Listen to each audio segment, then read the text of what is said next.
All right. Now, double check there's nobody waiting in the. Where's the waiting room? Should be up here again. It said it's recording. And it looks awesome, huh? Participants.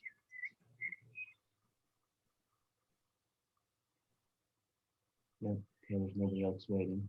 Okay, sorry, everyone sees who's there, but you can always see who the participants are. So, welcome to the Caspian Horse Breeders Association. I wanted to put this organization together and pair it up with the help of two other people who are here today. We have Byron and his wife, Tony, and then we also have Sally. Byron and Sally and I are the ones who formed this organization, and we brought it to life back in February, but right now is where we finally have everything in place to basically be prepared to serve registration needs for Caspian horses. So can I just click? Yes, here we are. This is the wonderful logo that I created for the organization. I worked with a trademark attorney to make sure that we could trademark this piece for our organization. The logo emblem or the logo art is trademarked separate from the words Caspian Horse Breeders Association, but the name Caspian Horse Breeders Association is also trademarked. So we're protected with trademark, which is actually stronger than copyright, surprisingly enough, is what I've learned from this trademark attorney. There's just different laws and more enforcement behind trademark. But the logo we developed basically wanting to deliver in one tight image that this group is about breeding horses. This group is about preserving the Caspian. And why is preservation so important? It's part of conservation. Preservation, conservation, I kind of get my words mixed up there. But the conservation effort of Caspian horses has been kind of hit and miss throughout the time. It's been really a rough road for the Caspian horse. They were pulled from fields of horses in remote areas of Iran, and only the horses that were smaller were selected from these populations of feral horses, or they were owned horses, but they just weren't, well, they may have been cart horses, or they were pets, and so on. These horses belonged to essentially people who lived in remote Iran, and they were just a population that was pretty much unknown to the rest of the world. And they are still pretty much unknown to the rest of the world. Most people that I run into seldom have heard of a Caspian before. So I'm usually there to introduce them to a Caspian horse. From a conservation standpoint, we're going to go back in time a little bit about the history of the horse. If anyone here knows me, you know that I have been a horse enthusiast from the time that I was in kindergarten. I have been breeding horses for about 15 years. But most recently, I became more interested in the history, the antiquity of the horse, and what has happened over time. The horse first evolved in North America. There are fossils of three-footed horses found in Utah, and in Delta, Utah, where they have Mustang roundups. My husband and I, Taylor, he and I went to a little shop that sold fossils and saw for ourselves the three-footed fossil of horse, and the footprint was just the size of a cat's. It was very small. So, you know, the horse started off small and then evolved here on North America and became what we know as a horse today. But it was wild. It had not been domesticated yet. People who lived in North America hunted the horse, and it was during the Ice Age, the land bridge that connected Alaska and Russia, where the horse started to migrate along with the camel over to Asia. And it's very fantastic that they did, because later, after the Ice Age and the land bridge went away as the ice melted, the horse and the camel and the and many large mammals, why am I blanking on it? Well, we lost the woolly mammoth, we lost the saber-toothed tiger during this mass extinction event. We also lost the horse from North America and the giant camel, North American giant camel. But they started to evolve and prosper in the Asian and European continents. And that is also about the time when humans decided to take advantage of horses for wartime. Mostly they were used as mounts or chariots, to pull wagons. And there was this really interesting thing that researchers noticed. The genome of the horse changed significantly when humans got involved. We lost all the diversity in the Y chromosome, and the Y chromosome is the stallion's contribution to the horse. So all horses today essentially go back to one stallion now, because of domestication, and we lost all other male lines that contributed to the horse. The mares, however, there were probably many more mares that were used to cross into creating the domesticated horse. And from what I've read, they roughly were around 40 mares that contributed to today's horses. This is worldwide. So why is the Caspian important? It represents a small subset of genetics that didn't get sort of washed up in all this domestication and breeding for specific traits. They were initially used as cart horses or to pull chariots, and then kind of just left at that status in Iran for as long as time until today. So their genetics are rather diverse compared to the thoroughbred, which is very well known and very prolific. But the breeding for speed and breeding for the next champion has over time depleted the thoroughbred's genetics to basically a very narrow gene pool. And they're getting on that point of where they're getting close to inbreeding. And well, they are inbreeding, but they're getting close to a point where their genetics are going to be, well, it's an unhealthy genetics. Like, I'm trying to remember terminology, but hey, Taylor, you can step in and shout at me if you think of anything. You'll have a collapse because the population, inbreeding coefficient hit over 12%. once an inbreeding coefficient, the inbreeding of horses reaches a certain percentage, all these genes are shared. The health of the animal starts to suffer as a result. So while we're breeding for traits like speed and champions and muscle, we're losing that genetic diversity through what's called genetic drift. And different breeds have different problems because each of them have been inbred, and some of them are much more inbred than others. I bring up the thoroughbred because a lot of people know it, but the Clydesdale is in worse shape. So why conserve the Caspian? Consider it a reservoir of genetics that could be used to give more vigor back to the horse population, because our tendency to breed breeds has led to just genetic drift and genetic bottlenecking of our animals. And it's a side effect of the human condition. We want to keep the same thing around forever. We want to live forever, but biology doesn't really work that way. So the exciting thing is the Caspian still is at this point where we can conserve those genes and they can be a reservoir for the horse, the general population.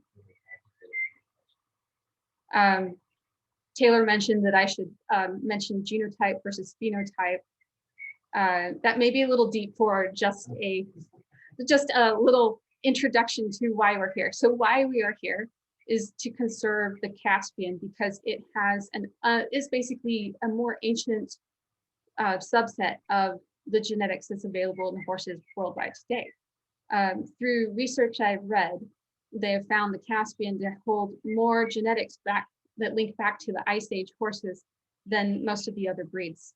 I will have to do more reading to verify this, of course, but what studies I have read, they're from scientific sources. So it's really exciting to have this breed. And as part of one of our first efforts for the Caspian Horse Breeders Association, we're going around and trying to collect hair samples from mother lines, or what I call dam lines. The dam is the mother of a horse. Going back to the foundation horses. So on our website, we list the foundation mares. Of those, there are already about 4 or 5 that are extinct because those dam lines didn't leave Iran, and we only have a colt that would pass on the genetics. Now, the genetic diversity is still important, but the dam lines link to haplotypes, the diversity that I'm talking about preserving. And we want to study the individual haplotypes of the Caspian within the breed. There are plenty of samples out there available already, and I'm aware of this, but to try to bring people together and to participate in a group now, we're trying to accept hair samples from people who have horses today. How did anything change? Were there any mutations beyond what we know? So we will compare these haplotypes and see which dam lines are unique, and focus on the ones that are nearing extinction to try to preserve them. Luckily enough, within our group, we have a very good population of those dam lines. There's a few more that are out there with other people that we can try to give them awareness that it's important for them to breed this horse, to try to encourage them to produce another daughter, because only through the X chromosome, which is what the mare passes on. I mean, the stallion passes one as well, but the mare passes her mitochondrial DNA, which is where these haplotypes are linked to. So only through passing it through daughters can we preserve these haplotypes. So that's like the nutshell of the efforts that we're going to. We're going to try to find the dam lines and focus on the dam lines. Since we already know that the Y chromosome is pretty much homogenized among all breeds, all horses everywhere in the world. It's an effort that some people do try to maintain a diverse stallion line, but it may not be necessarily a good use of resources to focus on that.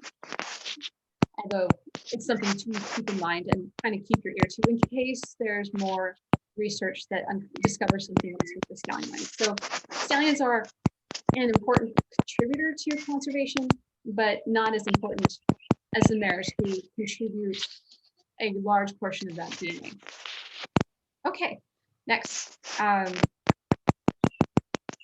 So how are we going to get people to come together to do this? It's really tricky. In the Caspian breed, we run across a lot of divisiveness, would be a light way to put it, perhaps. There's a lot of differentiating points of view, and so it's really hard to get everyone to agree on something. But I think we all can agree on recognition awards. So there are ways of measuring how diverse a horse is when you look at their inbreeding coefficient, how related they are, or not how related they are, how related all the animals in their pedigrees are to one another. So do they have relatives that make up their family tree? The fewer relations, the lower the inbreeding coefficient is. And we're looking for horses with low inbreeding coefficients. The other side is, of course, looking for horses with genetics that are rare. So if you have a very rare, almost extinct dam line and you produce a stellar foal, we're definitely going to want to pay attention to that and that foal's future and want to recognize the efforts that went into producing that foal. So we've come up with our Talia Award. I think I have to minimize this part of my screen here. So the Talia Award is still in production, but it's being produced in a bronze medallion, which will be mounted to a plaque. But one purebred foal from each section will be eligible to win this award based off of its genetic diversity and physical qualities. Physical qualities will be, conformation. It can be temperament. It's the overall presentation of the horse. And this will, of course, have some flexibility considering the only horses that are eligible for this award will only be up to 2 years old. That is because we want people to continue these efforts in breeding. And so we want to praise people who bring in new young stock into the world. They're making the ultimate sacrifices through their time and effort to get the horses here. And without them, the Caspian would cease to exist. So breeders are the most important part of conservation, and I think have often been overlooked. And so we want to recognize breeders and their efforts with this award. Anyone can nominate a foal for someone else who may have bred one and they know, but I encourage breeders themselves to nominate their own foals. The nomination form is on our website, caspian.horse, and the requirements must be, the foal must be registered with the Caspian Horse Breeders Association. Sorry, I slipped words there. The Caspian Horse Breeders Association, and then must come from at least one registered parent, so registered with the Caspian Horse Breeders Association. This is because the award is sponsored by us, the award is built by us, and the prizes we want to be given to people who support us. So we're supporting the breeders and the breeders support us in this symbiotic relationship. But because membership is, oh, that's the other thing, sorry. The breeder must also be a member of CHBA, Caspian Horse Breeders Association. So be a member, have the foal registered, and the foal comes from a registered parent. And then the foal can be nominated for this award. The award is only once a year, and 2 are given, 1 for each section of purebred horses. Currently, we aren't doing part breds for this award, but we may open up awards for part breds later. But let's get into the sections for the horses. Oh, well, before that, let's talk about memberships. Because we're already into the year and it's May in a few days, or actually tomorrow, right? There's only 30 days in April. I should know this by now. We're offering 2022 memberships for free. So all you have to do to get a membership is to fill out an application and email it to CHBA. The memberships do have some qualifiers. You have to be interested in breeding and supportive of breeding horses, have some sort of interest in a breeding aged horse.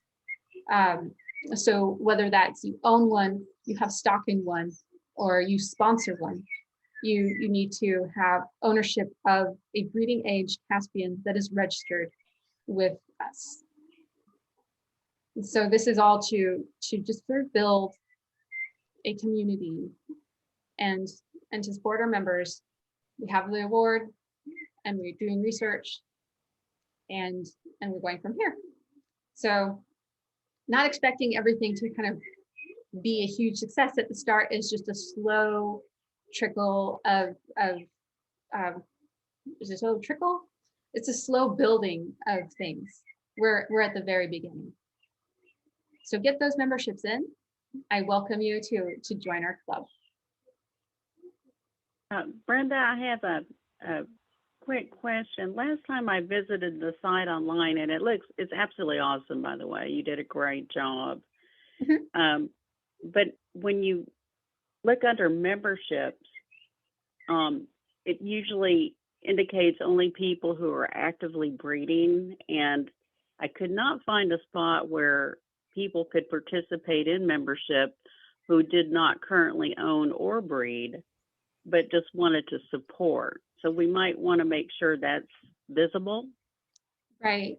A lot of this has been a process in building the ideas and how to bring this community together.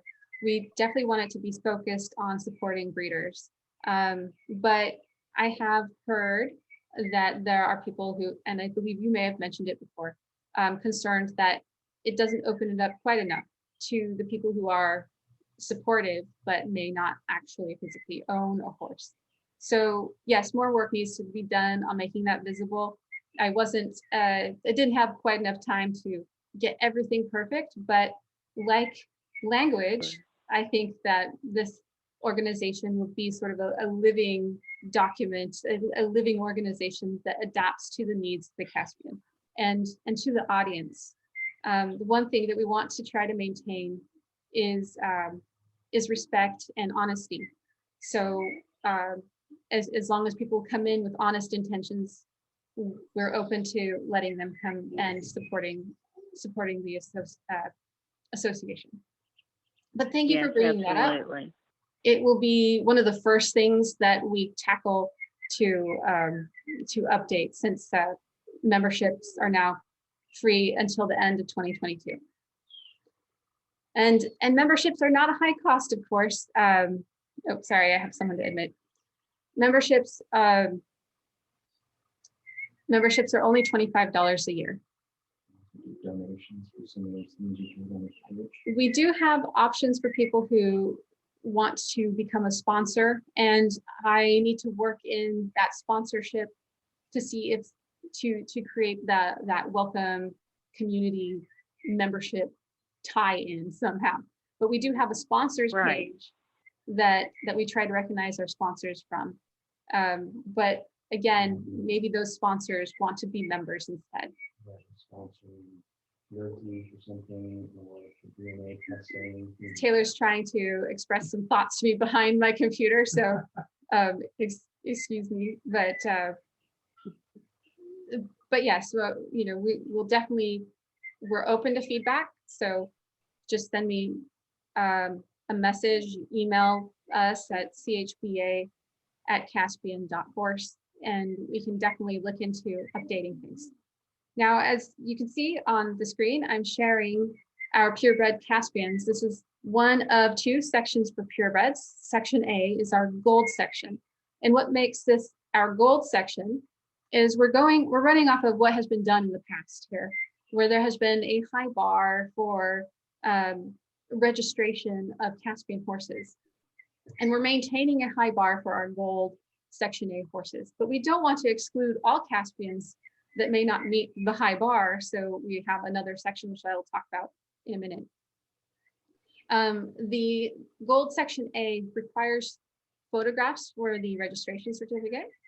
It requires a horse to be a offspring of a licensed stallion. And all the other requirements are on our website, but the gold standard is all the requirements must be fulfilled. Sorry for stuttering. Must be fulfilled by to meet that gold standard. So microchip must be included with the horse. So a vet must inject a microchip into a foal, and the microchip number must be recorded with us. Photos must be submitted, date of birth, and all that makes sense. The pedigree must be 100% purebred, go back to all the founding horses, and have horses that are in the foundation lines.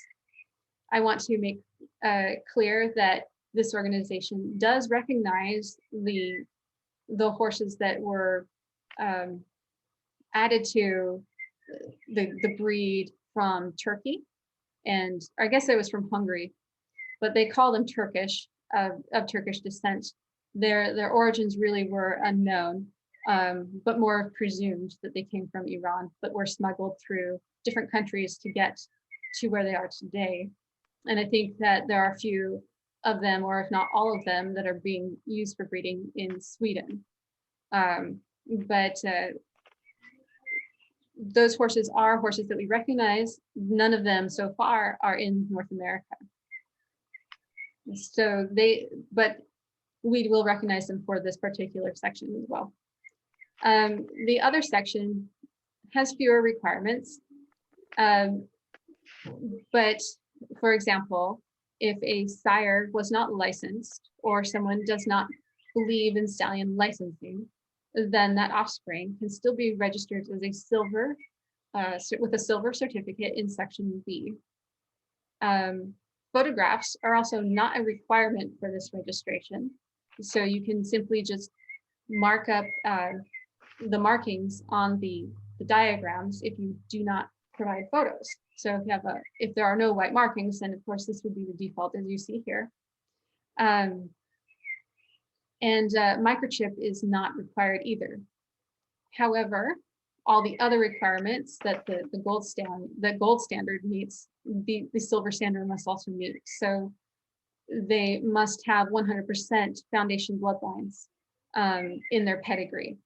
They must include their birth date, their breeder's location. There's a list of requirements that go with this. So again, the requirements for this is for our Caspians are on our website. We decided anything that doesn't meet the gold standard but is considered a purebred Caspian can be put into section B. There may be some issues with DNA, for example, where parentage can't be done, but we could get DNA samples, and based off of proof of where the horse came from, we can enter it into section B. This would be primarily talking about the horses from Australia. Not a lot of them, or if any of them in Australia, were parentage tested, and they were basically recording off of pedigrees. Most of the horses that came from Australia that are in the United States today, or North America, I should say, since we also include Canada, they were only parentage tested after they got here. So horses that came here with no parentage were just DNA typed, and we have the markers and started from there. So understanding that we may have some gaps in our DNA, that if there's no DNA proof, a Caspian can be entered in here. There is a cutoff date for birth because a lot of people who have Caspians want to be sure that they have a true Caspian. So there is a demand for this parentage and DNA verification. Nevertheless, speaking to a well-known conservationist who I know personally, his name is escaping me at this moment, and I feel really embarrassed.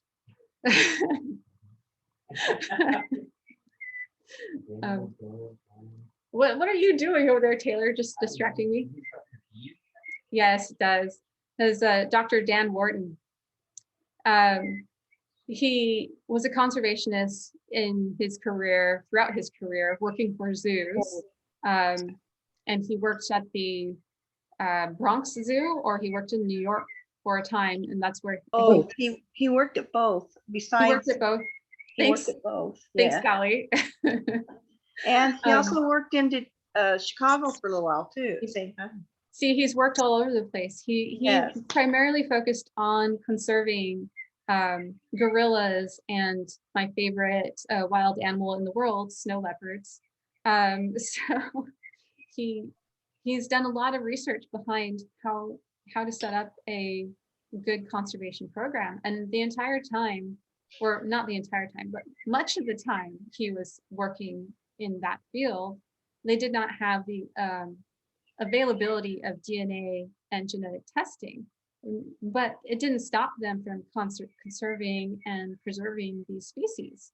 Species may be a little bit easier than a breed because a breed can interbreed with other horses of the same species, where a species would have much more bigger challenge interbreeding. You know, it can be done, but they can't produce viable offspring or offspring at all, and end up sterile.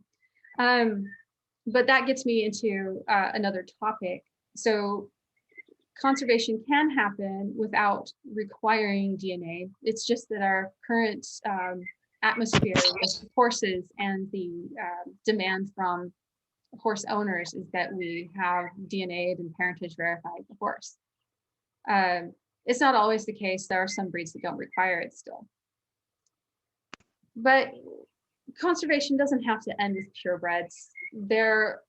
There's valuable genetics in partbreds too, and that's why I think that it's important to open up and allow purebreds more of a focal point in the Caspian world, and perhaps losing sight of what partbreds can do for us has been a missed opportunity. Partbreds can get the name of the Caspian out there when people want to know what your horse is. If you have a cross between a Welsh and Caspian, for example. Caspians have been known to make very good sport horses, but the Caspian part has only been able to breed so far as one Caspian parent to an outside horse, and then it ends. So with this, we're hoping that we can make a continuum where we look at preserving horses with 50% Caspian bloodlines through our partbred Caspian stud book. We have made 2 sections for the partbred. We have a pearl section, which is section C, where you must have 1 purebred Caspian parent. The other parent can be a partbred or it can be an outside horse, but it must have at least 1 full-bred parent. Where then we have the crystal or section D Caspians, which are both parents can be partbred. They must be at least 50% Caspian, and we will preserve at least 50% of the Caspian genetics in theory through this program. And this will enable people to have a little more creativity in their breeding. I think that part of an effort for people is they want to be recognized in what they do outside of just purebreds. There is a lot of stigma against partbreds, and I think that we can work to removing that stigma, that partbreds actually hold a very important part in the world and ultimately have the possibility of becoming a new breed themselves, a new valuable breed for the world. That will take more than one person and a lot of effort, of course. So that's the end of that presentation. I know it was pretty long-winded, but thank you for bearing with me on it. I threw it together in like an hour. But I feel pretty strongly that this is a good path for the Caspians in conservation effort. And all people who want to participate in this kind of endeavor are welcome to attend and participate. So with that, I mean, I don't want to be the one talking all the time, but here, let me turn off my birds here. Maybe they were a bit loud for people. Oh, don't see that screen. That had like a bajillion windows open, and I'm so sorry, or tabs for my browser. Sorry, I wasn't sharing my screen anymore, but now that I don't have the birds on, it's a lot more quiet. So now I can hear you. Brenda, you were talking earlier about how important it is for people to recognize the value of the purebreds, especially in the athletic abilities in the sport industry of the horses. And I know I have a good friend who is a horse trainer, and she also gives lessons in hunter jumper. And I'm wondering, how could we not so much market, but promote the idea for these trainers? And they're so numerous out there with these farms. They'll either lease you a horse or you can bring your own horse. But what a wonderful role a Caspian can play as a purebred in hunter jumper. And all of these trainers out there who lease horses, who look to match the horse to the rider, and who train them, who train the horse, and also who give lessons to youth. What a wonderful opportunity to introduce the Caspian to all these trainer farms out there. And how could we do that? Sorry, I pinned that here. I think that is, well, the first step, of course, is getting more horses on the ground. We think about this as step one, because what we know right now we're facing is there's not much awareness of the Caspian, and there's not much breeding going on. So it's really hard to get a trainer interested if there's only 3 horses available and on the other side of the country. I have run into this a few times when people have asked me for a Caspian that they can use for training or riding. I'll go back and say that I haven't been involved in partbreds much up to this point. There's a lot of logistics involved in trying to get a Caspian to breed a larger horse. Not to say it can't be done. I know of breeders in the past using partbreds, but they just haven't made a name for themselves. So that is a big question, and perhaps we'll need a plan to assess what the steps are and the tactics involved in getting to that goal. But I have lamented that what we suffer from right now is a dearth of Caspians. There's just not enough available to get to interested parties right now. When you get a call on the phone for someone looking for a horse and they have called around everybody and nothing is available, you've missed that opportunity to provide them with that one thing they need to enjoy and to promote a Caspian. So that's why breeders are important. If you don't have the horse, you can't sell a horse, and that person will never get an experience with the horse. And we move in such fast pace. We move in such a fast pace now. The world is at lightning speed that an interest will catch on and snuff out as fast as you learn about it. So it's very rare that someone's going to wait around a year or two to get a foal. It's even harder to convince that person to wait around, get a foal, or raise the foal, and then train the foal.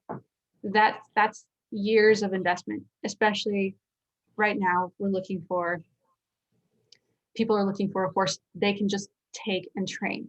So they call me up and they're eyeing my young stock, which I'm not at a point where I can say, yeah, take them, because I don't have enough after they're gone to continue breeding them. We're in this battle between, do I have enough to breed so that I can sell some, or do we have enough to sell so that the horses can be noticed? This is like a catch-22. And some breeders in the UK and even older breeders here have lamented to me that they don't see a future for the Caspian. And that's the discouraging thing, which is also why I set up this organization, so that we don't have to be discouraged. We can just focus on what we can focus on right now. And then when we get to that next step of promoting them, then we will have the army of horses that we can deliver to the people who want it. Right. Do we have any idea how many, you or Taylor probably do, and I could have Googled it, but I didn't. Do we know how many foals, purebred foals, were recorded as of last year So let in me the bring world. Taylor. Sorry. I'm bringing up my screen so that I can, no, I'm not sharing my screen, but I will share it in a minute. So hold on a second. Pull this out so you don't see all my bajillion tabs. I think you need to promote Aspis every time you hear about it. Yeah, I was about to say, That is Aspis, did you the forget one about beautiful her? I did not success forget about, story. I did not forget about Aspis. But yes, Aspis is a purebred, but you know, we definitely, she's definitely a good horse promoting the breed. She, So while Brenda's looking, hold on, let me get the numbers I was here. talking with my vet, and he said one of the only breeds that's making money in horses right now are warm bloods. So it's a cross between a draft horse and a smaller or lighter boned horse. So he said it's women, older women who want to still ride horses, and especially their warm bloods, so they can do their hunter jumper at a lower level. But with a smaller horse. So that would be where you would then take something like a Caspian stallion and breed it with a much larger You can come on screen. Draft. Actually, I'm sharing the screen. a much larger draft mare. Oh, there's Angel. Right, to then get because the size of a horse is roughly halfway between He's the sire and dam when there has a large difference in size. So Right. you have a large That's Caspian. true. Other than thoroughbreds, we've got Frisians are becoming very popular for older people to ride, and of course the warm bloods, Dutch warm bloods, all the big trainers, all the big jumpers. They're usually always warm bloods. So I don't know. We've got a Caspians. Hopefully, like you said, promote Caspian, promote the word Caspian everywhere you can. Because that would be awesome to start seeing. I don't know. It would be kind of difficult for a draft and a purebred Caspian, but it can be done.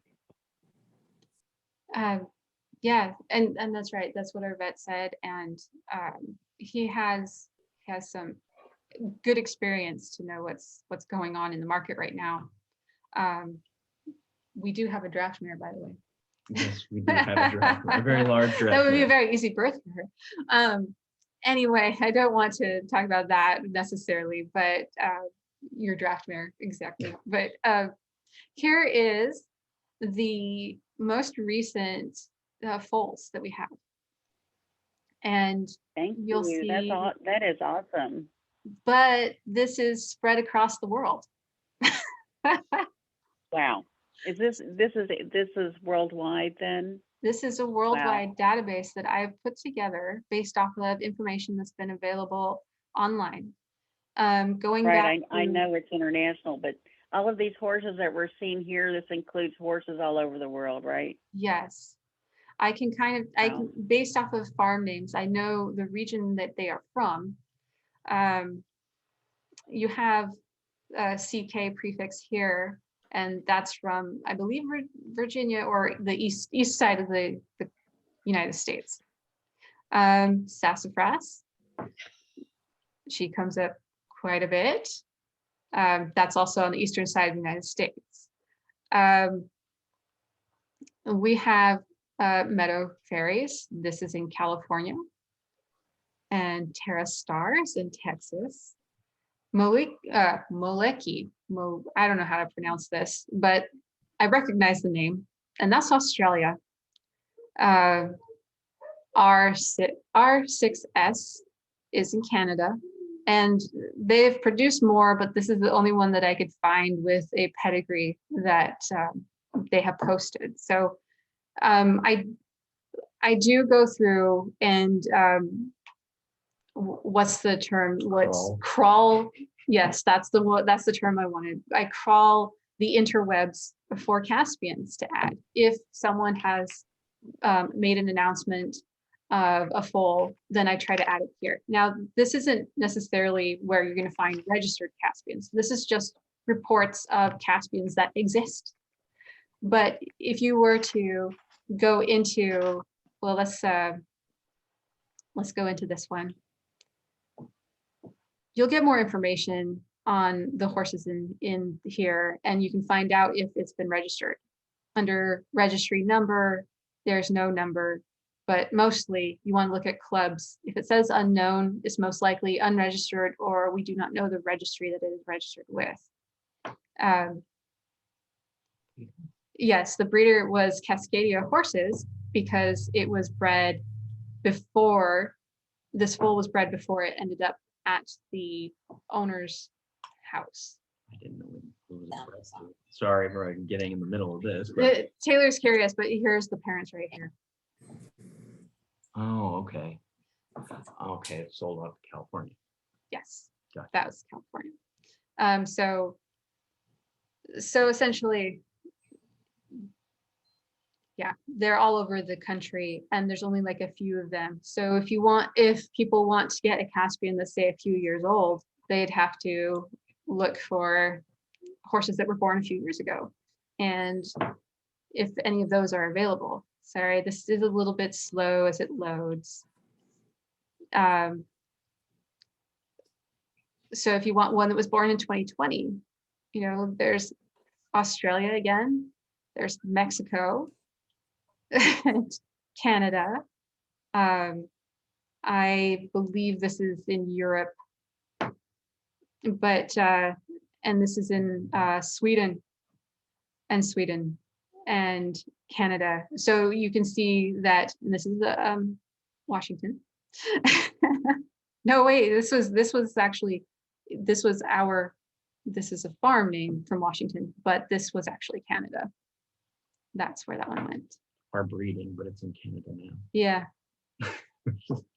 But that's an important thing to cover. So having breeders, and Brenda may or may not agree, but having breeders, and then you have horses sold and purchased, because when they're sold and purchased, that means they're kind of moving around geographically, whereas breeders and breeding, the most important part is the actual production of horses so that they exist for people to purchase. So what we're up against is essentially the Caspian horse, although we have generally, it looks like a good number of them. They are dispersed over the entire world, which makes it really hard to get Caspians back together for breeding, for training, even for crossbreeding. And a lot of the people that have Caspians don't participate in artificial insemination. Yes, that's a problem too, sure. But you're doing such a great job. If you can get this going this far, I mean, yeah, we're going to find a way. Mhm. If there's something set up for it, it definitely improves the opportunity for horses to get something out of it. I think that the biggest struggle they had for years and years was just not having a presence online, and making more of an online presence that's visible will make more people aware. So an example is a horse that I owned, Cascadia Alea. She had a foal in 2017, and for some mysterious reason, that birth that we recorded and uploaded to YouTube was seen by 8 million people worldwide, and it just never stopped being viewed, and I think it's still being viewed today. My battery is running low. I think I'll stop sharing my screen. But visibility is the number one thing. You can't just expect people to come find you. You have to go looking for people or put yourself out there where they are. And horses all over the world have been declining in population. It's not just the Caspian that's been suffering from this, but breeders are harder and harder to come by in any breed. There's a lot of economic factors that are taking part in this, but a lot of it has to do with development disparities and a lack of interest in newer generations in livestock and agriculture. So, we have to appeal to people's interests. There are a lot of people out there, and people in this meeting right now with me, who are interested in horses but unable to own them themselves, but want to see them and see them thrive. So the Caspian is one of many breeds that need help, but it's quite a unique breed, and one that I haven't given up on saving. So this organization was one we felt was very necessary to bring to life, and here we are, and appreciate everyone's support. And it's 2:00 now, so I guess I'll let everyone go and have a good day. And thank you for taking part of your Saturday to be with me. And I'll continue making updates to the website and publishing articles. We will have, we'll try to put on webinars. I still have to convince the speaker who's in this room to help me with those, but we'll see how they go. Speaker. You, presenter, you're good at speaking. Oh. So, yeah, I think that I need to have some lunch. And if I had a physical place and had you all here, we'd be eating cake and serving punch, and it would be a merry time. But we don't, so I didn't clean up. Good for Thank you so You much. did a great job. Thank you. Thanks so Thanks. very much. Try to Brenda. make this recording available. I'll set up a new YouTube account specifically for this, so it doesn't get mucked up with my other business. That'd be great. Thank you. Thank Okay. you. Hats off to you, Good day, Brenda. everybody. Bye-bye. Bye. Bye. Bye.